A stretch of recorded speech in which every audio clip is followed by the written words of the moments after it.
Hey everybody. Today we are going to talk about a subject that is near and dear to my heart. I hear the comment quite frequently that I have dirty aquariums, and I get it in a variety of different ways and a variety of different aquariums and for a variety of different reasons, but I frequently hear that I have dirty aquariums, and it's usually involved in when I have a sick fish or a fish dies or something like that. It always gets blamed on this dirty aquarium, as has happened recently. I lost a fish and a very insensitive viewer seemed to blame it on my dirty aquarium. So today we are going to talk about what makes an aquarium dirty, because most of the people that talk about my dirty aquariums are just plain wrong. They just don't understand how an aquarium functions properly and what makes an aquarium dirty. So first of all, let's define what a dirty aquarium is. The obvious, the definitive dirty aquarium would be an aquarium that has dirt in it. Now, usually when we have an aquarium that has dirt in it, we call it a dirted aquarium and not a dirty aquarium. And usually a dirted aquarium is very well maintained because it's more sophisticated, and the people that set those up tend to be a little more meticulous and so on and so forth. Obviously, the people that are calling my tanks dirty are not referring to them being dirted aquariums. So the next thing we come to is what I would consider to be a dirty aquarium. And I don't even know if dirty is the right word, but I think of dirty or a dirty aquarium as being an aquarium that has conditions that are unfit for the fish that is in there. And whether that's because it's dirty, waste buildup or hormone buildup or whatever, or it's because they're in improper maintained water. It's water that's stale, it's water that's been minerally depleted, or it has no redox potential. That to me is water that is dirty, if you will. It's bad water that needs to be replenished.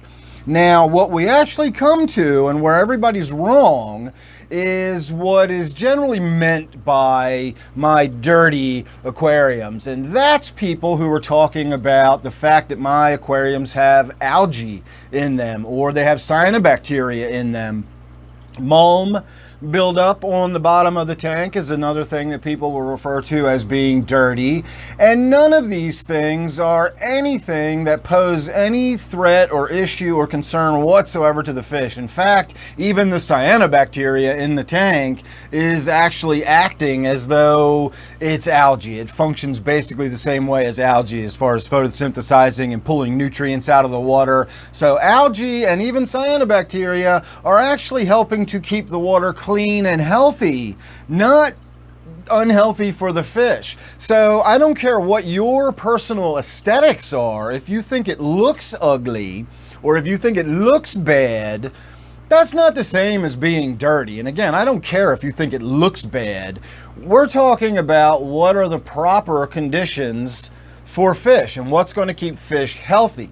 And I hear from people all the time about their clean aquariums that have no algae whatsoever, and they never grow algae, and they never have problems with algae. And in my opinion, if you've got water that is maintained in such a way that algae can't grow in it, that's a very unnatural and probably even unhealthy environment. Algae can grow in almost anything. If you've set up some kind of situation where there's not enough nutrients in the water, or there's not enough electrolytes in the water, or there's not enough mineralization or light or whatever, if you're not growing algae in your aquarium is probably not a very healthy environment, because algae should be able to grow in anything.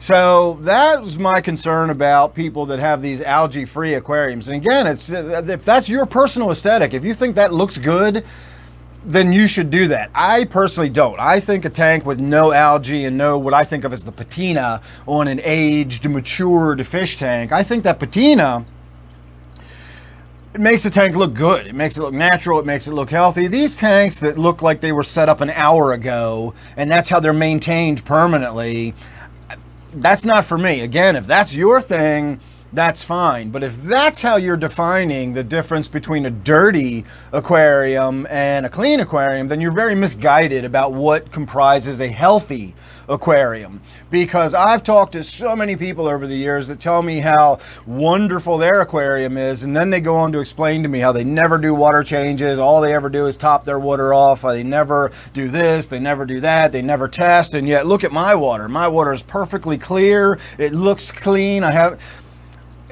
Again, if you think looking at your water and seeing how clear it is your idea of a healthy environment, then you're very, very misguided about how an aquarium works. You cannot see water hardness, you cannot see pH, you cannot see the buildup of whether it's nitrate or phosphate or whatever organics that are building up in your tank. You can't see ammonia. You can have a tank that's full of ammonia and it will look crystal clear and beautiful. Again, if you're judging the health of your tank by how clear the water it is, or whether there's detritus floating in the water. I know people, especially in the African cichlid community, that desirable where it looks like the fish are just floating in air. Very impressive. But it doesn't tell me anything about how healthy the environment your fish are being kept in. Is the water minerally appropriate for your fish? Does it have redox potential? Is it electrically conductive? These are the things that are important to the health of your fish, and they're not the kind of things you can see.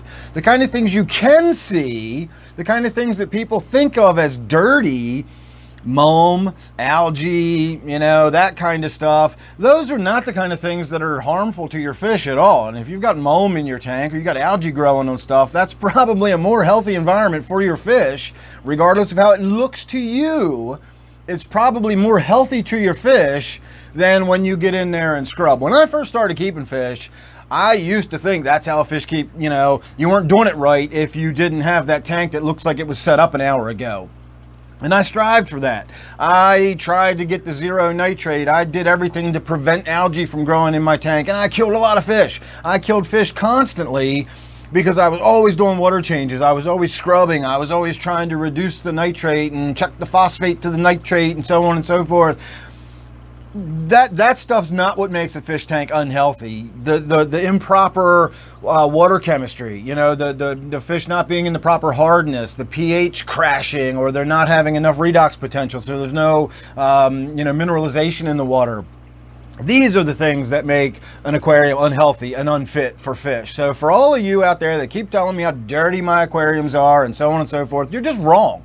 That they're not dirty. They may not look good. You may not like the way they look, but I don't care. That's not why I keep fish, and that's your aesthetics or not mine. I like the way my fish tanks look. Now, I will admit, as a lot of you know, my regular viewers, sometimes some of my tanks that have cyanobacteria in them, it just gets on top of me. I don't maintain these tanks for my YouTube channel. These are just my fish tanks. I have a life. I do stuff. I'm busy. Maybe not in the mood, and so the harmless but unattractive cyanobacteria might get a little out of control, and so my tanks look a little bit ugly. But one of the points of my channel is that you see everyday fish keeping. I'm not one of those channels that makes sure you never see one of my tanks without it looking sparkling beautiful. You see my tanks and all their everyday maintenance. Sometimes they're dirty, sometimes they're clean. Sometimes I'll do like a cleaning on a tank. I'm going to sit in front of it and shoot a video. Other times I deliberately leave them dirty so that you can see what my tanks look like when I haven't done anything with them for a week or two. Algae grows on the glass. The mulm builds up in the corner. Some patches of cyanobacteria will build up. And they'll get dealt with the next time I get in there and do some maintenance or whatever. That is not what makes a tank dirty. Never doing water changes, never testing your water, never checking your pH, not having any idea what kind of water hardness, having fish that need hard water mixed with fish that need really soft water. These are the problems that you have in a fish tank, and they're not the problems I have in my fish tanks. So, again, if you think I have dirty aquariums, you're just wrong. So I'd be interested to hear what your thoughts are down below. What do you think a dirty fish tank is? Do you think I'm wrong? Do you think that, I'm the one that's completely off base here and that algae and whatnot really does make a fish tank dirty? And again, if that's your aesthetics, then that's your aesthetics, and then that's fine. I don't mind, if you want to disagree with me about what you think looks good, but I'm more concerned about what's going to keep my fish healthy And algae is just not one of those things that's going to hurt my fish. Neither is cyanobacteria, neither is mulm, neither are my plants that are growing. You know, I need to get in there and trim my plants up or whatever. Again, not worried about that. So leave your comments down below. Don't forget to check out my other channel, Dan's Outdoors and More, if you're interested in kayaking and garden tours and stuff like that. I do that kind of stuff over on that channel now. I also have memberships available, and you can always show your appreciation with the super thanks. So thanks for watching this one. Hope you did enjoy that. I'd love to hear your opinion down below. See you real soon in the next one.